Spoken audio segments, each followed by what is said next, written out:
Selamat pagi, salam hebat luar biasa bersama Muhammad Rohmadin Ratu Lisa, rajin menulis dan membaca.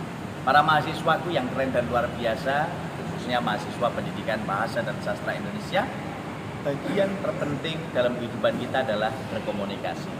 Ketika kita mampu memberikan sebuah ide gagasan yang bisa disampaikan secara lisan ataupun tulisan, ini akan menjadi sangat menarik. Apalagi kalau kita bisa mengomunikasikan semua ide itu kepada teman-teman kita, mitra tutor kita, kolega kita, sahabat kita, handetolan kita.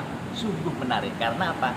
Disinilah kekuatan kita akan bisa melihat kesemestaan wacana. Dan wacana itu akan bisa kita lihat secara tekstual maupun kontekstual. Nah, teman-temanku yang pada luar biasa, kalau kita berpikir secara makro, tentu kita akan bisa melihat berbagai bidang kehidupan kita yang ada dalam kondisi tertentu. Nah, teman-temanku, kalau kita lihat sebuah dimensi kehidupan, kita akan bisa menunjukkan dalam pemahaman linguistik kita.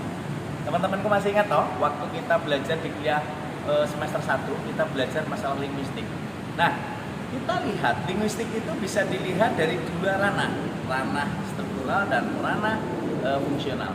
Dilihat dari ranah struktural, kita masih ingat ya, ada fonologi, morfologi, sintaksis, semantik, wacana, dan kita lihat juga dari dimensi atau ranah fungsional, ada pragmatik, kemudian ada psikolinguistik, ada psikopragmatik, dan tentu akan menjadi salah satu bagian penting yang tidak bisa kita lepaskan bahwa itu akan menjadi bagian penting bagaimana kita belajar analisis wacana. Nah, kali ini saya ingin mengajak teman-teman mencoba membahas analisis wacana ini dalam beberapa aspek. Artinya apa? Ketika kita berbicara masalah analisis wacana, nanti tentu kita akan bisa melihat analisis wacana tekstual dan analisis wacana kontekstual. Nah, dua dimensi inilah yang menjadi sangat penting ketika kita lihat dari sudut pandang leksikal dan juga dari gramatikal. Nah, teman-teman yang ibadah luar biasa, nanti kalian akan belajar dalam kesemestaan wacana ini tentu tidak bisa dilepaskan dari upaya repertoar bahasa kita.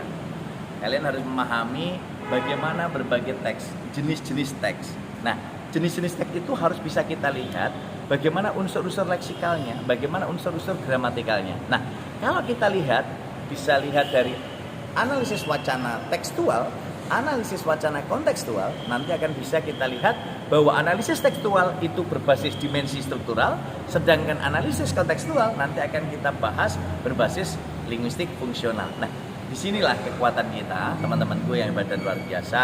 Kalau kita akan mulai belajar analisis wacana, tentu kita akan bisa melihat berbagai dimensi agar nanti kita mampu melihat berbagai aspek itu.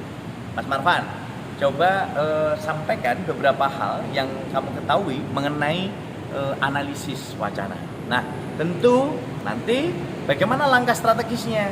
Mas Marvan juga harus mampu melihat dari berbagai sudut pandang, berbagai pemahaman, berbagai teori yang dikaji dari berbagai referensi sumber literasi. Karena apa? Mas Marvan ini sebagai sosok generasi muda, calon penerus bangsa yang harus bisa memiliki repertoar bahasa, repertoar pengetahuan, dan sumber-sumber literasi digital yang tentu akan bisa menjadi penting dalam kehidupan kita. Mengapa demikian? Tentu kita ingat Kesepakatan Forum Ekonomi Dunia tahun 2015 bahwa generasi abad 21 itu wajib menguasai 6 literasi dasar. Literasi menulis dan membaca yang sering Pak Romadi gaungkan. Ayo berliterasi dengan Ratu Lisa, rajin menulis dan membaca untuk kemajuan dan kejayaan multi generasi NKRI. Yang pertama, Ratu Lisa, rajin menulis dan membaca. Karena ketika kita berliterasi dengan Ratu Lisa, kita akan selalu dirindukan umat sepanjang hayat. Nah, yang kedua, literasi numerik. Bagaimana kita mampu mengendalikan, mengetahui, menghitung semua aspek pengetahuan penghitungan kita. Itu juga bisa kita lihat nanti dari analisis wacana tekstual maupun kontekstual. Contoh, Mas Marvan, Pak Romadi, kita akan kuliah sampai jam berapa ya? Nah, dari situ secara tekstual jelas kita mau kuliah sampai jam berapa. Tapi secara kontekstual bisa kita lihat bahwa itu bisa dimaknai Mas Marvan sudah mulai lapar ya, tadi belum sarapan ya. Nah ini, jadi ini tentu juga akan bisa kita lihat. Nah, kita lihat juga Mbak Vika, senyum-senyum toh. Nah, senyum-senyumnya Mbak Vika itu mesti juga dalam pikiran dan benaknya itu juga berpikir, Pak Romadi, saya juga sudah mulai keroncongan ini, tidak hanya dangdutan. Kenapa? Karena bukan masalah Mas Marvan tadi menanyakan itu, Mbak Vika menanyakan itu, tapi bukan masalah keroncongan, tapi dangdutan atau campur sari. Kayak lagunya Mas Farel dan Abah Lala, ojo dibanding-banding, keren. Nah, itu bisa dikaji, artinya teman-temanku semua teks itu bisa dikaji dari sudut pandang analisis wacana. Nah, tinggal nanti kita akan kaji analisis wacana tekstual atau analisis wacana kontekstual. Ini yang harus ada dalam benak pikiran kita. Tadi masih dua, literasi menulis membaca, literasi numerik. Yang ketiga, literasi digital. Nah, bagaimana kita memahami sumber-sumber literasi digital untuk penguatan kita. Yang keempat, literasi keuangan. Ini menjadi bagian upaya kita. Setahunnya kita menggunakan uang, tapi belum tentu kita bisa memanage uang dengan baik. Yang kelima, literasi sains. Nah, ini bagian pengembangan sumber-sumber literasi pengetahuan kita. Dan yang keenam adalah literasi budaya dan keluargaan. Nah, ini bagian penting untuk bisa mengintegrasikan semua. Itu semua harus kita kuasai karena akan mampu menjadi repertoar kontekstual yang kita manfaatkan dalam pengembangan diri belajar analisis wacana. Saya kira itu pertemuan hari ini akan menjadi salah satu bekal pengembangan kita. Sehat sukses agar kita semua sukses bersama Pak Romadi Ratulisa. Sehat dan sukses untuk pengembangan diri kita. Luar biasa. Assalamualaikum warahmatullahi wabarakatuh.